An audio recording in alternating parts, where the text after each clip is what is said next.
तरुण तेजपाल की अग्रिम जमानत पर सुनवाई जारी है। पणजी की सत्र अदालत में आपको बता दें कि तरुण तेजपाल सत्र अदालत पहुंच चुके हैं। उसके अलावा उनकी पत्नी, उनके वकील और क्राइम ब्रांच की टीम भी सत्र अदालत में मौजूद है। उनकी अग्रिम जमानत पर सुनवाई जारी है। 10 बजे तक फिलहाल उनकी गिरफ्तारी पर रोक थी, लेकिन कुछ ही वक्त में यह फैसला आ जाएगा कि तरुण तेजपाल को जेल मिलेगी या बेल। हमारे साथ बहुत ही खास पैनल मौजूद है। हमारे मैनेजिंग एडिटर अजीत अंजुम, वकील और चेयरमैन बार काउंसिल के आर.एस. गोस्वामी जी और सामाजिक कार्यकर्ता टीना शर्मा। इसके अलावा हमारे साथ संकेत पाठक जुड़ रहे हैं, जो कि तेजपाल की जमानत पर पल पल की अपडेट देंगे। साथ ही न्यूज रूम से विनोद मिश्रा भी जुड़ेंगे। संकेत, इस वक्त फिलहाल क्या चल रहा है? आज देखिए, गोवा सेशंस कोर्ट में इस वक्त सुनवाई शुरू हो चुकी है। दोनों पक्षों के वकील मौजूद हैं।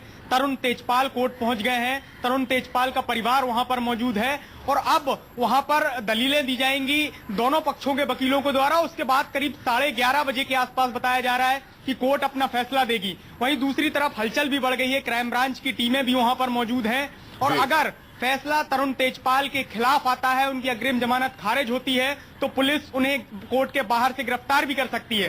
अभी की नजर कोर्ट के फैसले पर है कि तरुण तेजपाल को राहत मिलती है, उन्हें जेल जाना होगा। संकेत, दर्शकों को बता दें, जो तेजपाल के वकील हैं उनकी तरफ से जो अदालत में दलील दी जा रही है, उसमें कहा जा रहा है, कई बातें कही जा रही है, जिसमें यह कहा जा रहा है कि तेजपाल की गिरफ्तारी जरूरी नहीं है, जांच में सहयोग कर रहे हैं। यह भी कहा जा रहा है लड़की का मेडिकल नहीं हुआ। अब यह केस मेडिकल का है नहीं, मुझे लगता है लीगली, क्योंकि यह उस तरह का मामला नहीं है जो टिपिकल रेप की श्रेणी में 16 दिसंबर के पहले कानून के मुताबिक था। और उसके बाद यहां जिस ढंग की घटना है, इसको मेडिकल नहीं है ये कहकर कहीं जांच को भटकाने की कोशिश या किसी ढंग से इन्फ्लुएंस करने की कोशिश है या नहीं, यहां मेडिकल रिक्वायर्ड है या नहीं, इस तरह के मामले में आपके मुताबिक? जो कानून बना है, जो स्पष्ट उसमें सेक्शंस दिए गए हैं, उसमें मेडिकल का कहीं रोल नहीं है। और मेडिकल में तो ये रिलेटेड इसलिए नहीं है कि वो तो रेप की परिभाषा में आ रहा है, ना कि रेप हुआ। इस बात को हम भी मानते हैं, आप भी मानते हैं, पीड़ित भी मानती है, सब मानते हैं।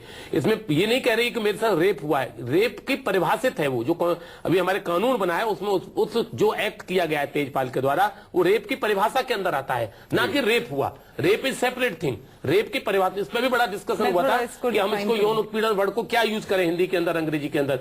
मेरा एक क्वेश्चन है कि जो वकील उनके वहां पर दलील दे रहे हैं, वो तो अपना उनका कायदा बनता है, बिल्कुल कहेंगे कि तेजपाल ने इन्वेस्टिगेशन ज्वाइन की है, तेजपाल खुद जाने को तैयार है। लेकिन कानून ये देखेगा अभी हुआ क्या है। प्रिलिमिनरी इंक्वायरी इन्वेस्टिगेशन की स्टेज है और इसलिए कोर्ट आज की डेट में तेजपाल को किसी भी स्थिति में, जबकि हमको कोर्ट से ऊपर नहीं है, हम अपना निर्णय नहीं दे सकते। जी, क्या ये इसलिए हो रहा है कि कहने के लिए वकील के पास कुछ नहीं है? क्योंकि हम देख रहे हैं कि पीड़िता के चरित्र पर भी वकील लगातार सवाल उठा रहे हैं। क्या ये चीजें काम करती हैं अदालत के अंदर? बिल्कुल नहीं है और नेगेटिव जाती हैं। मैं ये बात कहना चाहता हूं कि अदालत में हम भी रोज बहस करते हैं, रोज 30 मैटरों में पेश होते हैं।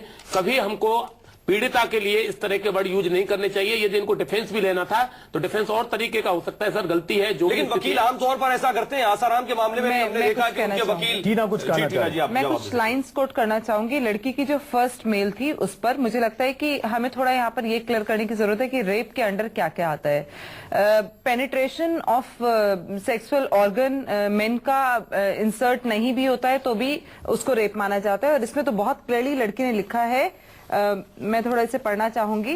From the first moment of his doing so I asked him to stop. थोड़ा सा उसको ध्यान रखिएगा, ग्राफिक डिटेल से हम बचना चाहेंगे टीना, बहुत सारी चीजें हैं जी। ठीक है, इसमें बहुत क्लियरली है कि लड़की का जो ड्रेस है वो नीचे किया और उसके कपड़े उतारने मुझे लगता है उससे हम बचना चाहेंगे टीना। हम ग्राफिक डिटेल लिफ्ट के अंदर जो हुआ उससे बचना चाहेंगे, लेकिन कानूनी तौर पर जो कुछ भी तरुण तेजपाल ने उस लड़की के साथ किया वो रेप की परिभाषा में, जैसा कि वकील साहब कह रहे थे, हम सब सहमत हैं। बदली हुई परिस्थितियों में रेप की परिभाषा में है अटेम्प्ट टू रेप। लड़की के कपड़े से छेड़छाड़ की गई या रेप करने की कोशिश भी रेप की परिभाषा में। बड़ी खबर पर लगातार हम बने हुए हैं।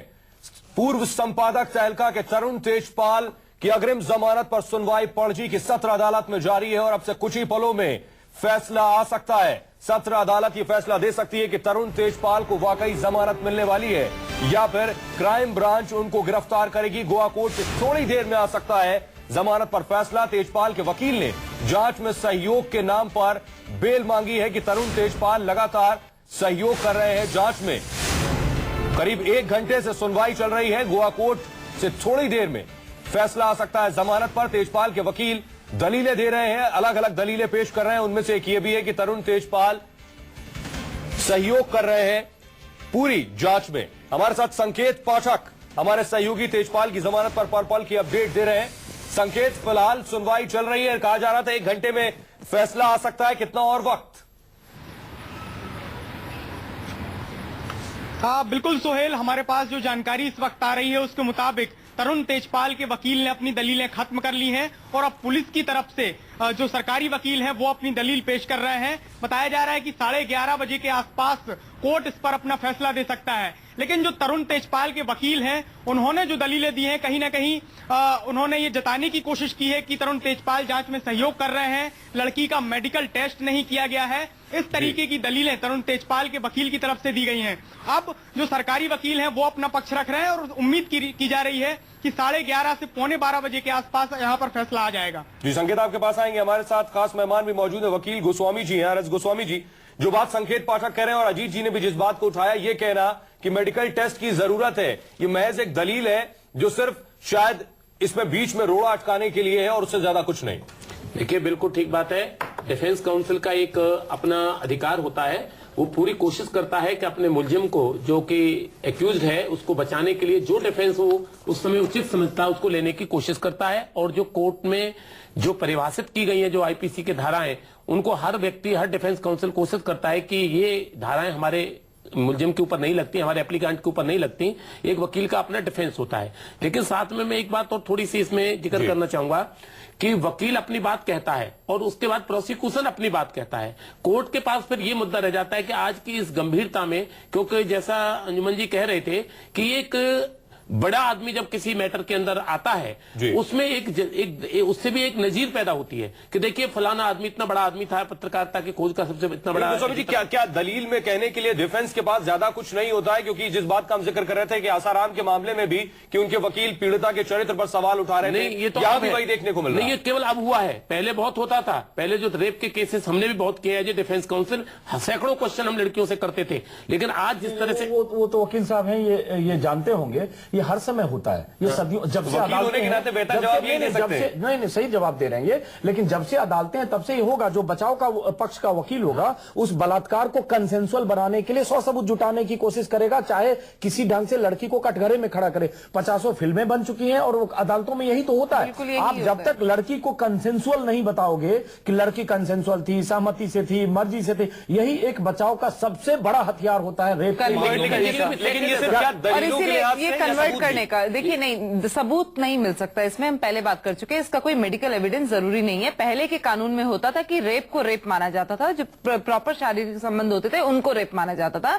अभी अगर आप टच भी कर रहे हैं तो वो भी रेप में आता है। माइनर के लिए अलग है जो पॉक्सो में आता है, मेजर के लिए अलग है जो इस 376 ABCDE में आता है। टीना जी, आपने एक बात और कही, पहले आपको याद हो, आपने पढ़ा, उस बात को हम चैनल पे ज्यादा डिस्कशन नहीं करते। अंजुमन जी ने बिल्कुल सलाह दी कि ऐसी चीजें हम नहीं डिस्कस कर सकते। पहले हम बहुत डीप तक जाते थे, इंज्यूरीज पे, जब बहुत चीजें ऐसी थी जिन पे हम रेप में डिस्कस करते थे। लेकिन अब जो परिभाषित हुई है, और एक बात मेरी बीच में रह गई थी, मैं उसको जरूर कहना चाहूंगा, वो रह जाएगी दर्शकों के लिए, कि जो ये बार बार जो बात कही जा रही है कि ये नहीं हुआ एक्ट, वो लड़की का जो बार बार जो स्टेटमेंट आ रहा है, लड़की जो कह रही है कि वो उस लड़की ने जो सेकंड टाइम जो लिफ्ट गई, उस बात को मैं थोड़ा क्लेरिफाई करना चाहता हूं।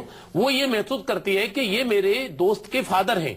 वो इस सेंस में पहली दफे उसने सोचा होगा, हो सकता है इनकी इस तरह की कोई बात रही हो। जब सेकंड टाइम भी जब वो गई है, वो ये महसूस थोड़ी कर रही है कि मेरे साथ ये घटनाएं घटेंगी। पहली बार सेकंड टाइम गई नहीं, सेकंड टाइम वो लड़की ने लिखा है अपनी चिट्ठी में, 6 पेज की चिट्ठी में, सेकंड टाइम वो नहीं जाना चाहती थी। तरुण तेजपाल ने इंसिस्ट करके उसको लिफ्ट के अंदर लिया, इसलिए दोनों में डिफरेंस है। फर्स्ट टाइम उसको नहीं पता था कि ये घटना होने वाली है, जाहिर है बॉस है, उनके पिता के फ्रेंड ने, उनकी बेटी उनकी दोस्त है, वो अनएक्सपेक्टेड जो कुछ हुआ उसके साथ लिफ्ट में हुआ। और दूसरी बार तो वो जाना ही नहीं चाहती थी, लेकिन तरुण तेजपाल इंटेंशनली लिफ्ट में उन्होंने इस बात का जिक्र किया कि काफी लंबे वक्त से इन चीजों को झेल रही थी, बर्दाश्त कर रही थी। अजीत जी, एक महत्वपूर्ण बात इसमें यह है कि अगर मान लिया जाए कि सीसीटीवी फुटेज नहीं होते, किसी ऐसी जगह पे होते जहां ये सीसीटीवी फुटेज आप नहीं निकाल पाते, तो उस केस पे सिर्फ इतना होता कि कोई भी स्टेट सो मोटो नहीं ले सकती थी। पर लड़की का जो बयान है, 164 के बयान है, 161 का बयान है, वो अपने आप पे काफी है गिरफ्तारी के लिए। स्टेटमेंट बहुत है, अपना स्टेटमेंट काफी है।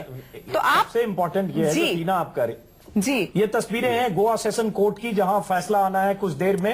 अदालत में सुनवाई हो रही है तेजपाल की जमानत पर, और यहां से फैसला आना है। पल पल की खबर दर्शकों को हम बताएंगे जैसे ही खबर आएगी कि क्या उन्हें जमानत मिलती है या उनकी जमानत की अर्जी खारिज होती है। गुंजाइश इसी बात की है कि किसी सूरत में उन्हें जमानत नहीं मिलेगी। तमाम लीगल एक्सपर्ट यही कह रहे हैं पिछले 4 दिन से कि उन्हें जमानत नहीं मिलेगी क्योंकि मामला संगीन है। वापस टीना उसी पर आते हैं। मैं तो मानता हूं सीसीटीवी फुटेज हो या ना हो इरेलेवेंट है। बिल्कुल। सबसे बड़ा सबूत देखिए, अगर वो लड़की सिर्फ आरोप लगाती है कि हमारे साथ ऐसा ऐसा हुआ और तरुण तेजपाल ने कन्फेस नहीं किया होता तो बहुत मुश्किल होती, क्योंकि होता कि लिफ्ट के अंदर हुआ, ये लड़की ने आज कहा है, इसके पहले क्यों नहीं कहा, 4 दिन 6 दिन तक क्यों नहीं कहा। लेकिन उसका जो तरुण तेजपाल का माफीनामा कबूलनामा है वो सबसे बड़ा सबूत है। उसके साथ ये भी है कि तरुण तेजपाल ने कहा कि जो कुछ हुआ सहमति से हुआ। नहीं, लेकिन इसमें एक बात मैं देखो, एक बात ऑब्जेक्शन करूंगा। एक मिनट, पहला जो कन्फेशन है उसमें सहमति नहीं है। देखिए, मैं उसमें कन्फेशन है, उसमें लिखा हुआ है कि मैंने जो किया बैड लैप्स ऑफ जजमेंट से हुआ। उसमें सारी बात उसने तरुण तेजपाल ने माफी या अनकंडीशनल अपॉलॉजी दी है तरुण तेजपाल ने। उसके बाद जब मामले ने तूल पकड़ा, जब लगा कि अब मैं फंस गया, जब मीडिया में बात आई, तब तरुण तेजपाल ने स्टैंड चेंज किया और तरुण तेजपाल की तरफ से पहली बार शोमा चौधरी ने बोला कि तरुण का डिफरेंट वर्जन है, ये कंसेंसुअल है या नहीं है, ये भी एक मुद्दा है। तो इसलिए वो भटकाने की कोशिश है, वो लीगल टर्म में है, इसको समझने की नहीं।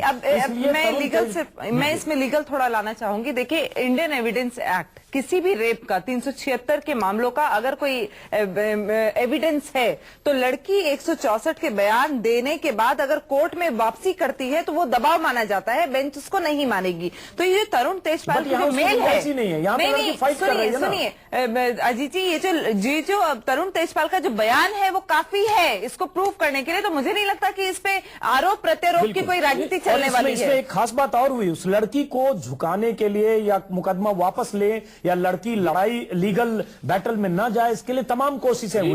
22 तारीख को 22 नवंबर को पहली बार लड़की की मदर से तरुण तेजपाल के परिवार वाले मिले और कहा, उनसे यह जानने की कोशिश की कि तुम्हारा वकील कौन है, कौन लीगल एडवाइजर है, क्यों मुकदमा लड़ रहे हो, वापस ले लो। और लड़की ने अगले दिन बयान जारी करके कहा कि उसके परिवार को दबाने की, समझाने की या दबाव डालने की कोशिश की जा रही है। दोबारा फिर हुआ 3 दिन 4 दिन पहले कि तरुण तेजपाल की बेटी उस लड़की के घर गई, उसके मदर से बात की, फिर वही सब सवाल, क्योंकि ये जानना चाहते थे लीगल एडवाइजर्स कौन है और ये पावरफुल असरदार लोग हैं, हो सकता है लीगल एडवाइजर से बात करें। लेकिन लड़की ने लड़ने का फैसला किया, उसने 164 में बयान दिया। पहले इसमें एक एप्रीहेंशन था टीना, पहले शुरू में ये लग रहा था कि अगर गोवा पुलिस ने तो चलो सुओ मोटो लिया, कांग्रेस ने कहा दिया पॉलिटिकल कंस्पिरेसी है क्योंकि गोवा में बीजेपी की सरकार है। तरुण तेजपाल ने कहा कि मैं बीजेपी का विक्टिम बन रहा हूं क्योंकि मैं सो कॉल्ड बहुत बड़ा सेकुलर आदमी हूं।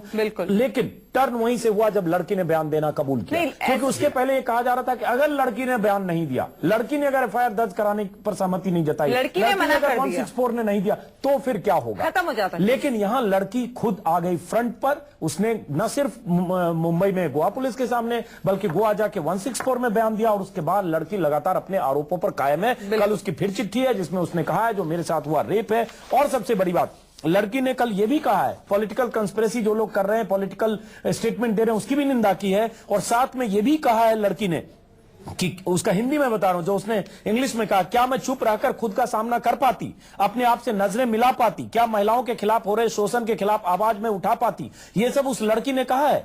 अब वो सवाल उठता है कि अब वो लड़की खुद लड़ना चाहती है। उसने ये भी कहा है कि तरुण तेजपाल अपने रसूख के लिए, अपने सम्मान के लिए, अपने पावर असरदार होने के लिए, उसको बचाने के लिए लड़ाई लड़ रहे हैं, जबकि मैं अपनी डिग्निटी और इंटेग्रिटी के लिए लड़ रही हूं। तो उस लड़की में एक लड़ाई की जो एक फाइटर की ताकत है और यही वजह है कि तरुण तेजपाल को सच्चाई दिखाई देती है इसमें। मेरे को लगता है कि बहुत सच्चाई वाली जो लड़की की वैल्यूज हैं बहुत क्लियर है। और एक लड़की का देखिए, अगर हम किसी केस को हम देखते हैं अजीत जी, तो हमें उसका 2 तस्वीरें अपने दर्शकों को दिखा रहे हैं। पहली तस्वीर, बेल मिलेगी या जेल, चंद मिनटों में आने वाला है फैसला सत्र अदालत में। तरुण तेजपाल की अग्रिम जमानत पर सुनवाई जारी है। दूसरी तस्वीर, गोवा कोर्ट से सीधी तस्वीर हम आपको दिखा रहे हैं। कोर्ट में तरुण तेजपाल मौजूद है, उनकी पत्नी मौजूद है, वकील मौजूद है और क्राइम ब्रांच की टीम मौजूद है।